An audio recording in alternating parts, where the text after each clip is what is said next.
안녕하세요. 존버킴입니다. 오늘은 이제 개발을 전공하지 않은 분들이 가끔 이제 떤 것부터 개발을 해야 되나, 어떤 것부터 학습을 해야 되나, 개발자가 되려면 어떤 걸 어떻게 배워야 할지, 학습을 해야 할지 문의를 해오시는 경우가 종종 있거든요.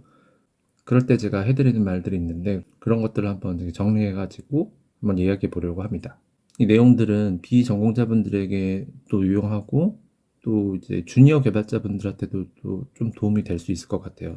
처음에는 일단 소프트웨어 프로그래머라는 것 자체가 소프트웨어 프로그래밍이라는 것 자체가 굉장히 다양한 분야에 엄청나게 많은 분야에서 사용되고 있잖아요. 예를 들면 뭐 아이들 장난감에부터 시작해서 가전제품, 뭐 밥솥, 냉장고, 에어컨, 우주선, 팔콘X 이런 데도 다 소프트웨어가 필요하고 거기에 다 탑재되는 거기 때문에 정말 다양한 전자기기에 탑재되는 프로그램이기 때문에 소프트웨어 개발자라는 것은 하나라고 이렇게 어떤 일을 한다라고 단정하기가 굉장히 좀 쉽지 않아요. 그런 부분에 대해서 말씀을 드리고 싶고요. 그리고 두 번째는 기본이 중요하다는 거. 소프트웨어 개발자로서의 기본에 대해서 말씀드리고, 세 번째로는 이제 엄청나게 많은 기술이 되게 빠르게 확장되고 있는데, 또 발표되고, 또 발전하고 있는데, 그것들을 어떻게 이해하면 좋을지, 그 속도를 따라가는 방법에 대해서 간단하게 설명을 드리려고 합니다.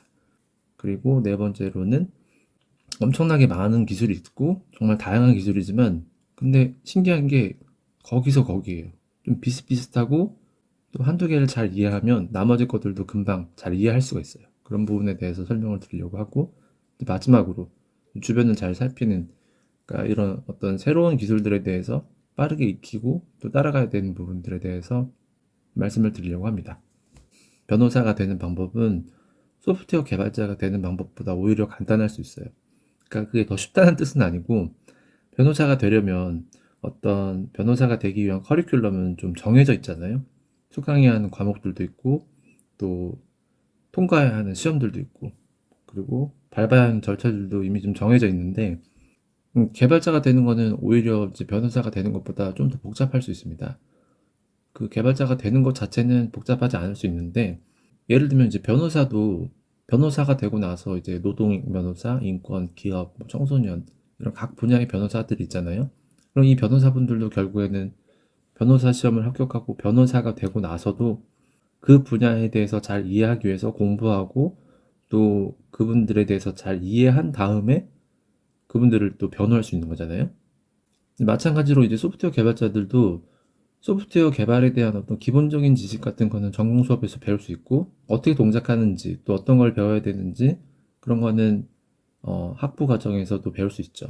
근데 이제 그것이 결국에 어떤 산업에서 그 소프트웨어 만들어진 소프트웨어가 어느 환경에서 어떻게 동작할지에 대해서는 천차만별이기 때문에 그 분야에 대해서는 결국에는 또 다시 공부를 해야 됩니다.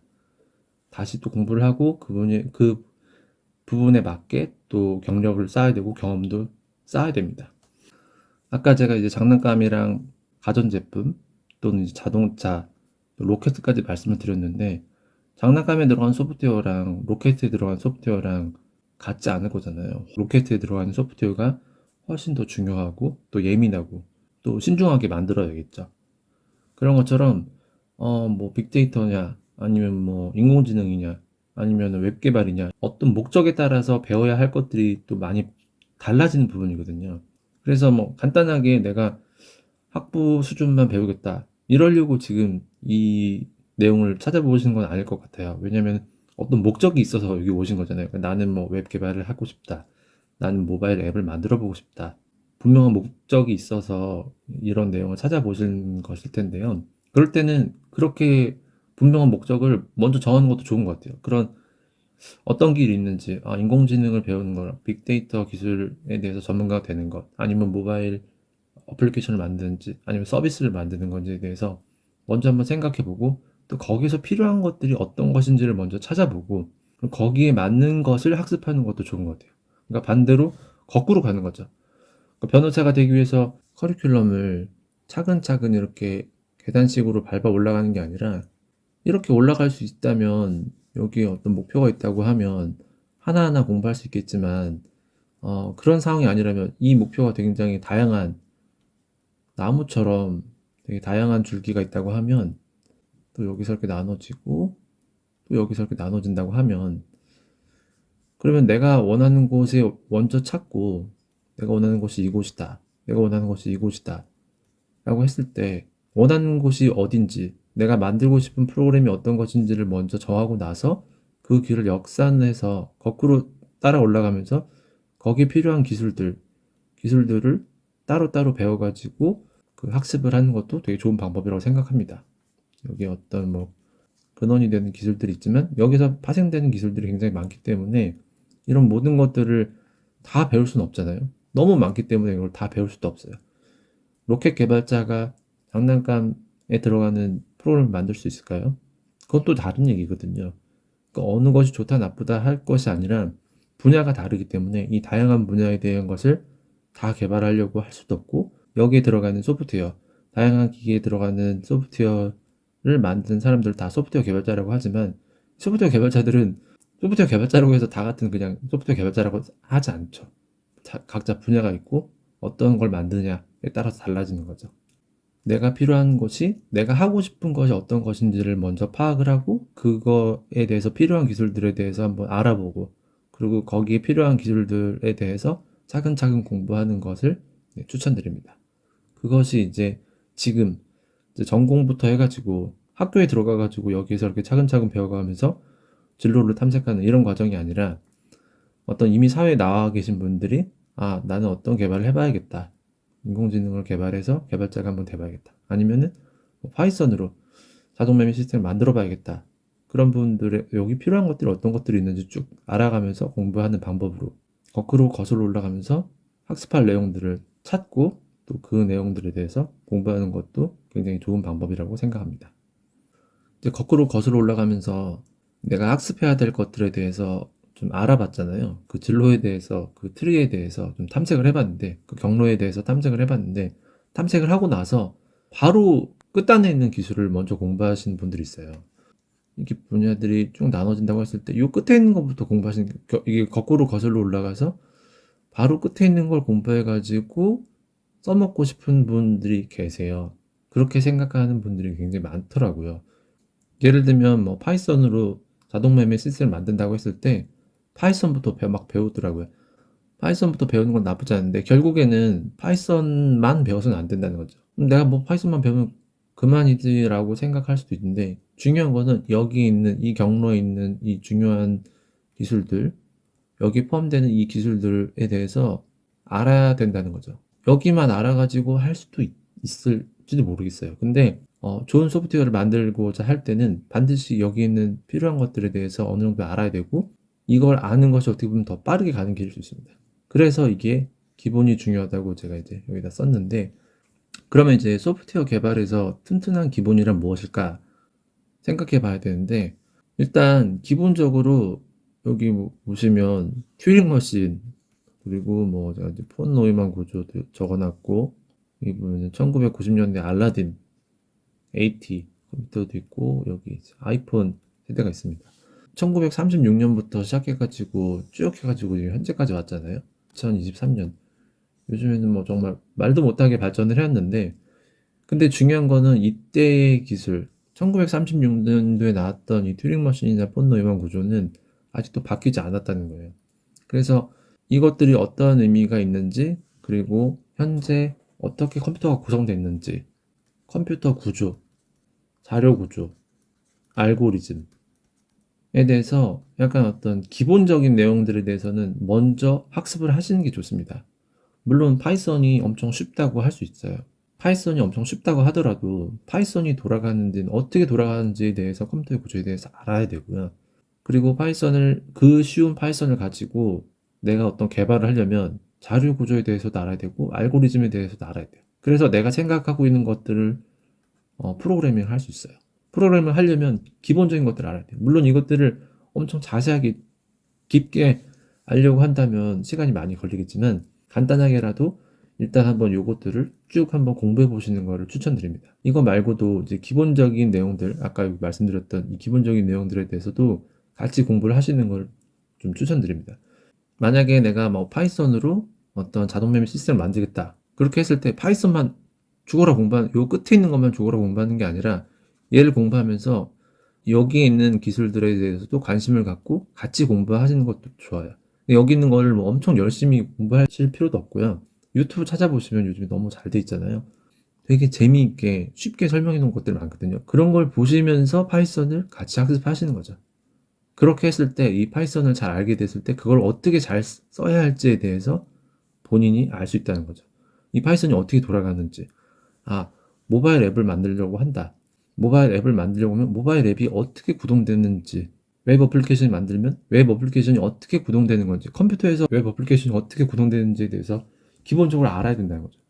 소프트웨어가 어떻게 동작하는지도 모르면서 그냥 단순히 강의에서 쳐 넣으라는 것, 그러니까 뭐 타이핑하고 쳐 넣으면서 코틀린이나 이런 걸로 코드를 짤 수는 있어요. 근데 코드를 짜가지고 실행해가지고 동작한다. 동작하는구나. 됐다라고 하는 거는 분명히 한계가 있습니다. 그렇게 이해하는 건 분명히 한계가 있고, 아, 내가 짠 파이썬 코드가, 내가 짠 웹 어플리케이션 코드가, 내가 짠 그 코틀린 모바일 앱 코드가, 안드로이드 앱, 내가 만든 안드로이드 앱이 어떻게 동작하는지, 컴퓨터 구조, 자료 구조, 알고리즘, 이런 걸 통해서, 아, 이런 거를 조금만 보셔도, 아, 내가 짠 코드가 어떻게 변환이 되고, 컴퓨터 메모리에 어떻게 탑재가 되고, 컴퓨터 메모리에 탑재된 게 어떻게 전달이 되고, CPU에서 계산이 돼가지고, 또 인풋, 아웃풋을 받아가지고 수행이 된다. 이해할 수 있으면 정말 좋죠. 그렇게 이해하면 프로그래밍이 굉장히 쉬워져요. 내가 하고 있는 거에 뭔지 정확히 이해하고 계신 거죠. 그리고 그거는 여기 말씀드린 것처럼 처음부터 이 컴퓨터, 현대적인 컴퓨터가 처음 생성됐을 때부터 지금까지 개발되고 지금까지 변하지 않았거든요. 그러니까 이거 한 번만 알아두면 되는 거예요. 컴퓨터 구조나 자료 구조, 알고리즘 이런 거는 한 번만, 여기에 대한 기본 지식은 한 번만 알고 있으면 앞으로도 다른 데서도 다 쓸 수 있거든요. 그러니까 반드시 기본에 대해서 한 번씩 찾아보시고 공부해 보실 것을 추천드립니다. 이제 다음으로 설명드리고 싶은 거는, 설명드리고 싶은 어떤 이번에는 팁과 같은 건데, 소프트웨어에는 정말 많은 기술이 있거든요. 근데 많은 기술이 있다 보니까 이거를 다 배우는 것조차 너무 힘들고 거기서 약간 길을 잃어버릴 수도 있어요. 예를 들면 이제 파이썬을 공부하지만 파이썬만으로 어떤 프로그램을 만드는 거는 거의 불가능하거든요. 그러니까 파이썬에 자기가 만든 프로그램만으로는 동작하기 힘들어요. 왜냐면 기본적으로 뭐 파이썬이다. 그러면 웬만해서 이제 HTTP 통신을 하겠죠. 그러면 이제 뭐 거기에 맞는 라이브러리들을 알아야 되잖아요. 거기에 맞는 라이브러리들, 기본적으로 제공하는 스탠다드 라이브러리들을 사용해가지고 이런 것들을 쭉 다 사용해야 되거든요. 그럼 얘네들도 다 이해해야 되고, 그렇게 치면은 이 파이썬이라는 언어는 굉장히 단순한데 배워야 할 게 너무 많구나, 너무 복잡하다라고 생각할 수 있고, 거기서 약간 좌절하는 경우도 종종 있으시더라고요. 근데 이때 제가 꼭 설명드리고 싶은 거는 이제 처음부터 그냥 끝까지 이해하려고 하시는 경우가 종종 있어요. 예를 들면 파이썬으로 이제 자동 매매 시스템을 만든다 하는데 처음에 이제 HTTP 리퀘스트를 짜야 된다고 했어요. HTTP 통신을 해야 돼요. 업비트랑 HTTP 통신을 해야 된다. 그럴 때 이제 뭐 가장 많이 쓰는 라이브러리가 리퀘스트 모듈이 있다. 이 라이브러리를 통해서 파이썬에서 HTTP 통신을 할 수 있다. 라는 부분이 나왔어요. 그러면 이 리퀘스트에 대해서 또 엄청 공부를 하시는 거예요. 그러면 또 이 리퀘스트에서 사용되는 또 다른 모듈이 있죠. 그럼 거기에 대해서 또 공부를 하고, 거기에 대해서 또 공부를 하고, 이렇게 계속 공부하다 보면 이 깊이가 쭉 들어갑니다. 그러면은 나중에는 내가 뭘 공부하다 여기 왔는지에 대해서 잊어버릴 수도 있어요. 그래서 중요한 게 여기까지, 얘를 공부해야 돼요. 그러면은 얘는 어떤 애다. 얘는 그러면은 어떤 API가 뭐고, 어떤 API를 쓰면 API를 통해서 어떤 데이터를 주면 어떤 결과를 준다 라는 것을 이해한 것으로 만족해야 할 때가 있어요. 물론 세부 동작을 이해하고 이것의 안으로 파고 들어가야 할 때가 있죠. 필요할 때가 있는데 처음부터 모든 것을 그렇게 들어가면 여기에 이 각각의 어떤 프로그램마다 딸려 들어가 있는 것들이 줄줄이 엄청나게 많은데 그런 것들을 공부하다가 지칩니다. 그리고 길을 잃어버려요. 내가 여기까지 왔는데 내가 여기 왜 왔는지 모르고 찾아보고 하다가 너무 지칩니다. 근데 보면은 반드시 꼭 그런 분들이 계세요. 그러니까 전공법으로 공부하시는 분들. 공부하다가 궁금한 게 나와. 그럼 이건 내가 확실히 깨우치고 간다. 원리를 깨우치고 간다. 그러다 보면 걔를 공부하려다 보면 또 나오고 또 나오고 하다 보면은 정말 나중에는 좀 지치는 경우도 있고 길을 잃어버리시는 경우도 종종 있습니다. 그리고 당장 파이썬으로 그냥 동작하는 간단한 프로그램을 만드는데도 이렇게 많이 있는데 이거 말고도 뭐 모바일 어플리케이션이다 아니면 웹 어플리케이션이라고 하면은 그거를 뭐 빌드하는 시스템이나 배포 시스템, 개발 프로그램도 알아야 되고 VS 코드나 뭐 젯브레인사의 뭐 어떤 아이디 같은 것들에 대해서도 알아야 되고 단축키부터 해가지고 그런 거를 다 알려고 하시다 보면은 정작 중요한 것들 내가 하고 싶던 게 뭔지에 대해서 길을 잃어버릴 수가 있거든요. 그러니까 이런 것들을 알 때는 그냥 인터페이스랑 그 블랙박스라고 이해하시는 것이 좋습니다.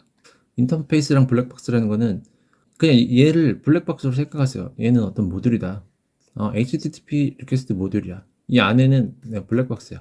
내가 알고 싶지 않아. 알려고 하지 않겠어.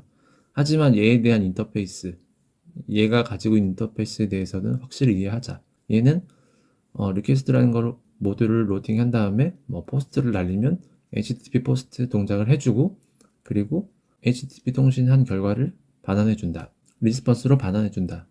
그런 인터페이스에 대해서만 정확하게 이해하고 넘어가시면 됩니다.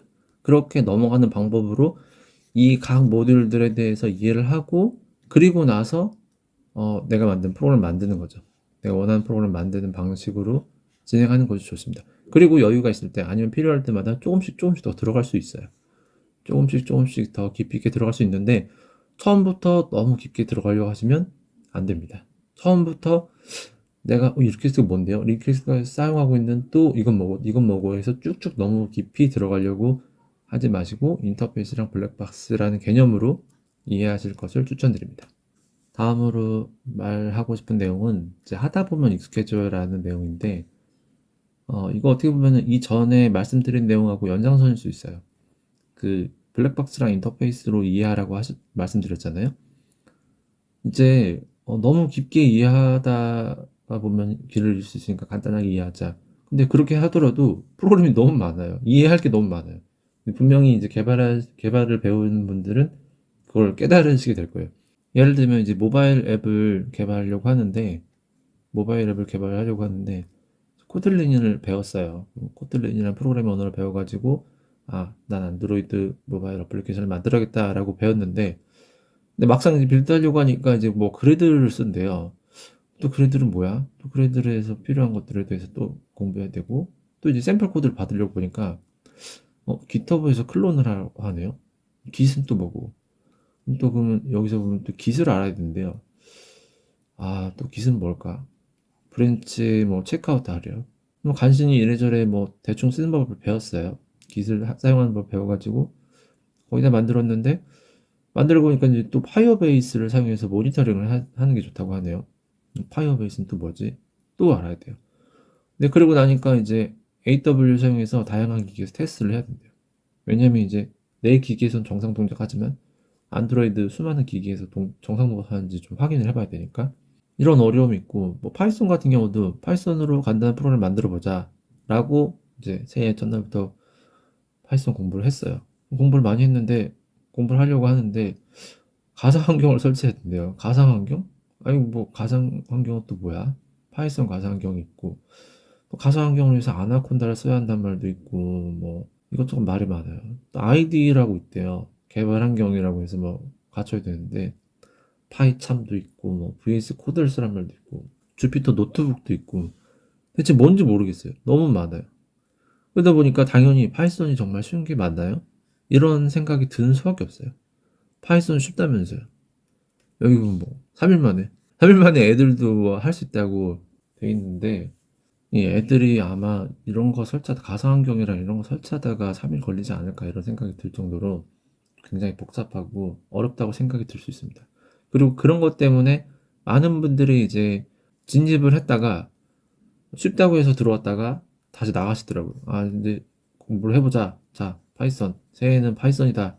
이 파이썬이라는 게 이제 일반인들도 많이 오시기 때문에 뭐 개발자 아닌 분들도 이제 배워보려고 왔다가 딱 들어오다가 이제 뭐 VMV 뭐 이런 것부터 시작해가지고 CLI 막 여기부터 뭐 막히는 거죠. 뭐 Git 이런 것부터 해가지고 막혀가지고 다시 돌아가신 아 쉬운 게 아니었다라고 생각하시는 분들도 있는데 근데 중요한 거는 이게 어려울 수 있는데 진짜 여기를 조금만 더 넘어가시면 돼요. 아까 말씀드린 것처럼 블랙박스로 생각하고 깃은 뭐구나, VMV는 뭐구나, C라인 뭐구나에 대해서 조금만 더 이해하시고 넘어가면 돼요. 물론 이걸 뭐 대충 하려는 것은 아닙니다. 잘 알고 있는 게 중요해요. 근데 잘 알고 있다는 거는 결국에는 이런 것들도 소프트웨어거든요.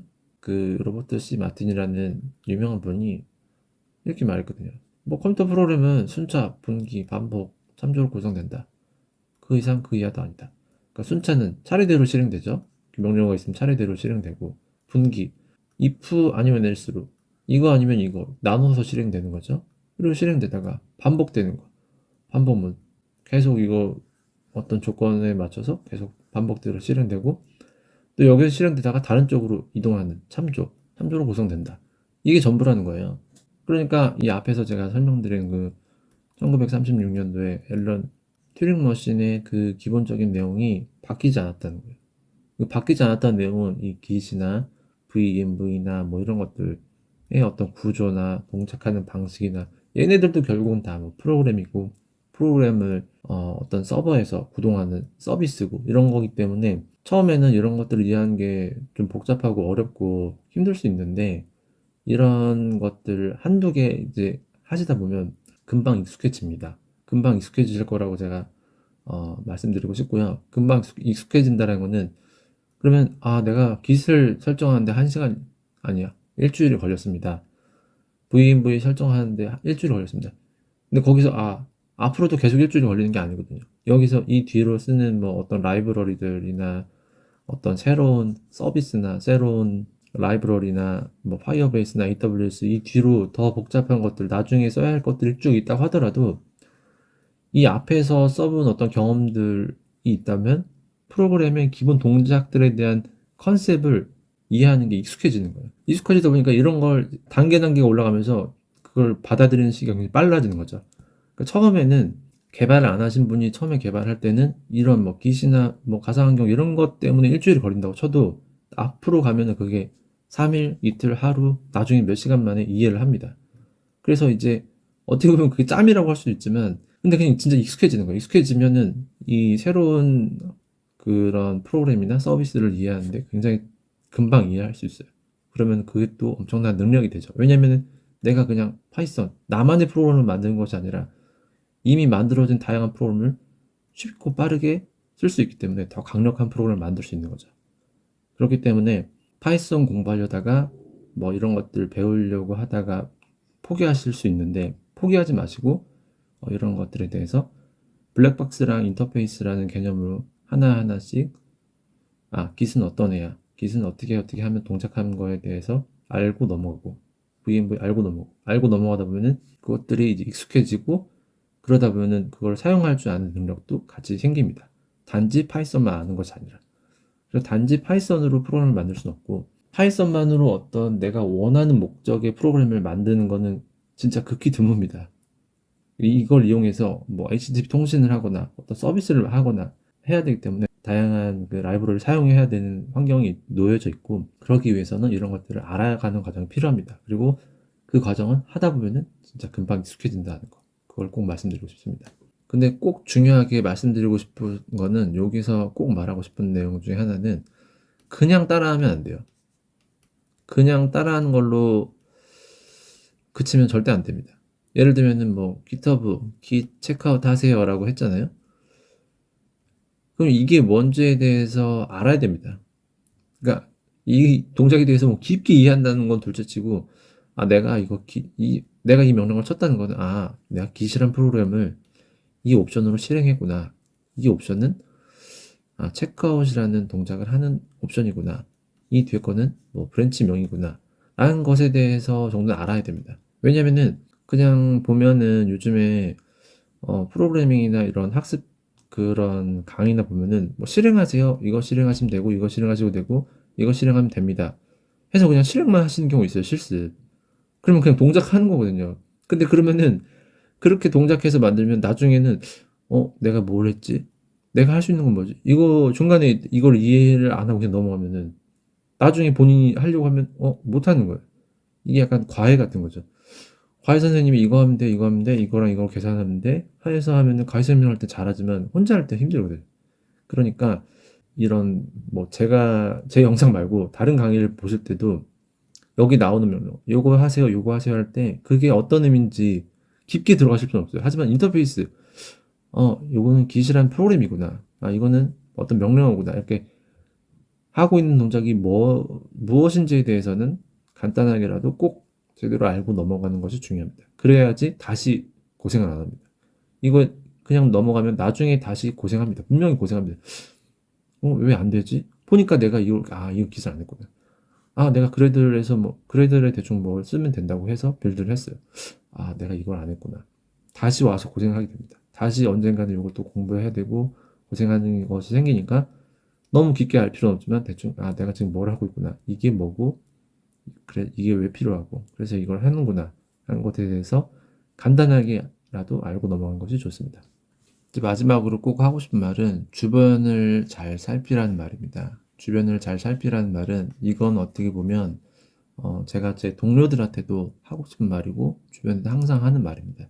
저랑 같이 일하시는 분들이나 저랑 같이 생활하는 분들한테 꼭 하는 말입니다. 왜냐하면 바퀴를 다시 발명할 필요는 없기에라고 말씀드렸는데 요즘 소프트웨어 개발은 굉장히 빠른 속도로 발전하고 있고 또 인터넷을 기반으로 해서 협업이 굉장히 많이 이루어지고 있습니다. 그래서 누군가가 필요한 거를 다른 누군가가 만들어서 공유하는 경우가 굉장히 많습니다. 그래서 어느 시점에 내가 이걸 필요해서 만들었지만 이게 없어서 내가 직접 만들 수도 있지만 그 사이에 다른 누가 만들어서 공유할 수도 있거든요. 그러면 그거를 사용하면 되겠죠. 굳이 다시 만들 필요 없겠죠. 또 시간을 들여 다시 만들 필요 없겠죠. 그래서 인터넷의 장점, 지금 어떤 시대의 오픈소스, 또 공유의 시대의 장점을 최대한 활용하는 것이 좋습니다. 사실 그 얘기를 하기에 앞서서 이 얘기를 먼저 드렸어야 되는데, 우선 기본적으로 소프트웨어 개발자는 주체적이고 비판적으로 생각할 수 있어야 돼요. 물론 다른 직업도 마찬가지겠지만, 저는 이제 이게 굉장히 중요하다고 생각하는데, 이유가 뭐냐면, 따라하면서 배울 수 있어요. 근데 단순히 그걸 기계적인 기술이나 능력을 키우는 것에 만족하시면 안 됩니다. 아까 요 앞에서 말씀드린 것처럼 어떤 걸 쳐 넣으라고 해서 쳐 넣어가지고 프로그램을 만들었다고 칩니다. 프로그램이란 건 어떻게 보면 이런 그냥 파일이잖아요. 그 명령어의 집합이 있는 거잖아요. 이런 걸 만들었다고 쳐도 어떻게 동작하라는 걸 만드는 것 자체에 그냥 버튼을 생성하고 이거 누르면 어떻게 되는 거 그걸 만드는 거를 자체에 대해서 만족하는 것은 좀 의미가 없습니다. 왜냐하면 내가 만들 게 뭔지 그리고 어떻게 만들지 어떻게 할지에 대해서 되게 중요하게 생각해야 되거든요. 이거를 버튼을 만드는 방법에 대해서는 이미 많은 사람이 있는데 내가 이제 버튼을 만들 수 있다. 모바일 앱에서 버튼을 만들 수 있다. 이 누르면은 화면이 전환되는 버튼을 만들 수 있다는 능력은 사실 큰 능력이 아니거든요. 이 능력을 가지고 이거를 어떻게 사용할지가 더 중요하고 어떻게 쓸지, 어떻게 활용할지 그런 것들에 대한 본인의 어떤 비판적인 생각, 주체적인 생각이 있어야 됩니다. 그래야지 진짜 의미 있는 프로그램을 만들 수 있습니다. 그냥 인터넷에 돌아다니는 코드 조각이나 기술들 내가 할 수 있다. 그걸로 그치면 안 되고 누구나 할 수 있는 것을 하는 것으로 그치면 안 되고 그걸 이용해서 내가 요거를 배웠구나. 그럼 요걸 이용해서 나는 요렇게 해서 어떤 걸 만들어야겠다 하는 생각. 그게 중요한 거죠. 자동 매매 되는 걸 프로그램을 만드는 것도 중요하지만 나는 그럼 여기서 요렇게 해가지고 여기서 어떤 걸 동작을 추가해서 요 분기를 추가하고 여기서 막아야겠다. 그런 생각이 더 중요하다는 거죠. 이 코드를 짜는 것이 중요한 게 아니라 본인의 생각을 코드로 만드는 것도 중요하고 그러려면 본인 생각이 있어야 된다는 것. 그것이 굉장히 중요합니다. 그리고 두 번째로 말씀드리고 싶은 건 이제 꾸준히 둘러보기인데 요거는 제가 아까 말씀드렸으니까 따로 말씀 안 드려도 될 것 같고 마지막으로 말씀드릴 거는 내재화입니다. 처음에 제가 말씀드린 게 비판적으로 자기 생각이 있어야 돼요. 내가 뭘 만들지에 대한 뚜렷한 생각이 있어야 돼요. 그냥 버튼을 만든다 아니면은 컨트롤러 아니면 전략 하나 만든다 그런 게 중요한 게 아니라 내가 만들 전략은 뭐고 내가 만들 컨트롤러는 뭐고 나는 이렇게 쉽게 사용할 수 있게 자신의 아이디어가 있어야 된다는 거죠.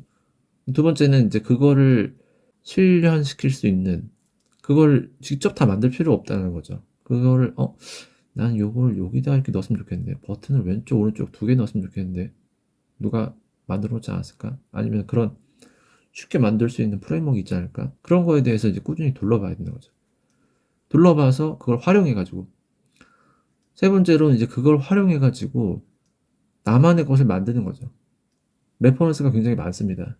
누군가가 이미 만들어 놓은 전략이나 파이썬 뭐 모듈이나 모바일 어플리케이션 앱도 많죠. 오픈소스 앱도 많고 그런 걸 이미 보고, 그거를 보고 내 것으로 자신만의 솔루션을 만들 수 있어요. 자신만의 솔루션을 만들지 않으면 의미가 없잖아요. 이미 엄청나게 많은데. 그래서 요 과정, 생각하고 찾아보고 다시 최종적으로 내 걸 만드는 거, 요 과정이 소프트웨어 프로그래밍의 가장 핵심적인, 가장 효율적인 개발 방법이라고 생각합니다. 마지막으로 오늘 말씀드린 내용을 간단하게 정리를 한번 해보겠습니다. 일단 소프트웨어에는 다양한 길이 있다. 정말 다양한 소프트웨어 프로덕트가 있습니다. 소프트웨어는 장난감부터 로켓까지 너무나도 많은 것이 있기 때문에 그거를 어떤 걸 만들지를 먼저 알아보고 학습해야 할 내용들을 찾아서 학습하는 것도 좋다. 그런 부분에 대해서 먼저 설명을 드렸고요. 그리고 기본이 중요하다. 소프트웨어는 1936년 처음 현대화된 컴퓨터가 만들어진 이후부터 큰 발전이 없다라고 하면 죄송한데, 큰 변화가 없다라고 생각할 수도 있거든요. 그러니까 그 기본을 잘 알고 내가 만든 프로그램이 어떻게 동작하는 건지, 컴퓨터가 어떻게 동작하는 건지에 대해서 한 번쯤은 꼭 기본에 대해서 확실히 이해하고 넘어가는 것이 좋다. 그 기본은 이때부터 아직까지 바뀌지 않았다. 단지 그것이 정말 더 작아지고 더 빨라지고 더 많아지고 메모리가 더 많아질 뿐이지 그 기본 동작에 대해서는 변하지가 않았습니다. 그러니까 기본만 잘 알면 다른 모든 소프트웨어를 이해하는 데도 큰 도움이 됩니다. 그리고 이제 다음으로 인터페이스랑 블랙박스에 대해서 말씀드렸는데, 이제 개발을 하다 보면 다양한 라이브러리도 사용하고 기술도 사용하는데, 그런 그 기술들을 처음부터 쭉쭉쭉쭉 깊이 있게 다 이해하려고 하시는 분들이 있는데, 그렇게 끝까지 한 번에 다 이해하는 것보다는 각각을 그냥 블랙박스로 생각하고 인터페이스에 대해서만 명확하게 이해하고, 아, 얘는 어떤 프로그램이다라고 이해하는 방법으로 좀 빠르게 기술을 확장하는 방법, 내가 아는 기술을 확장하고 내가 아는 기술들을 빠르게 습득하는 방법에 대해서 이제 설명을 드렸고요.